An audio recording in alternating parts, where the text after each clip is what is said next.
Did you know that couples who set clear boundaries report higher levels of relationship satisfaction? That's right. Saying no can actually lead to a more fulfilling yes in the long run. It might seem counterintuitive, but establishing healthy boundaries is like building a strong foundation for a house. Without them, relationships can crumble under the weight of unmet needs and resentment.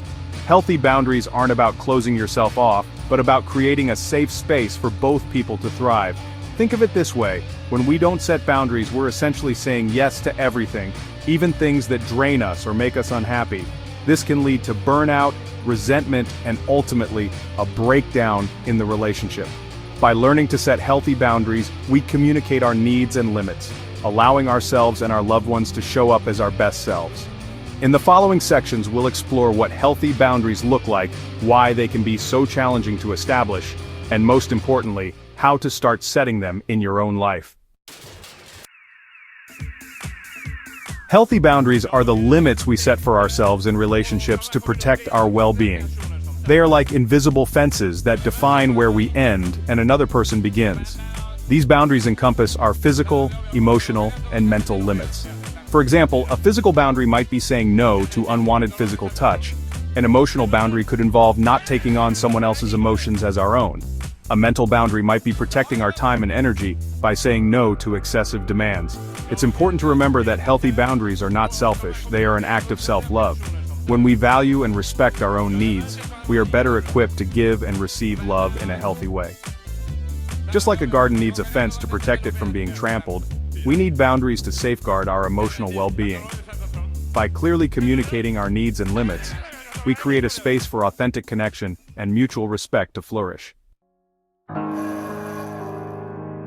One of the biggest challenges people face when it comes to setting boundaries is the fear of conflict. We might worry that saying no will hurt the other person's feelings or damage the relationship. In reality, avoiding conflict by constantly saying yes can be far more damaging in the long run. When we suppress our needs to please others, we build resentment and frustration, which can eventually lead to anger and distance. Another common obstacle is people-pleasing. Many of us are conditioned from a young age to prioritize others' needs above our own. We might feel guilty or selfish for saying no, even when it's in our best interest. However, remember that saying no to one thing often means saying yes to something else. When we set boundaries, we create space for the things that truly matter to us, such as our well-being, passions, and relationships that bring us joy. Now that we understand the importance of healthy boundaries, let's explore some practical ways to start setting them in our own lives. The first step is self-reflection. Take some time to identify your needs and limits.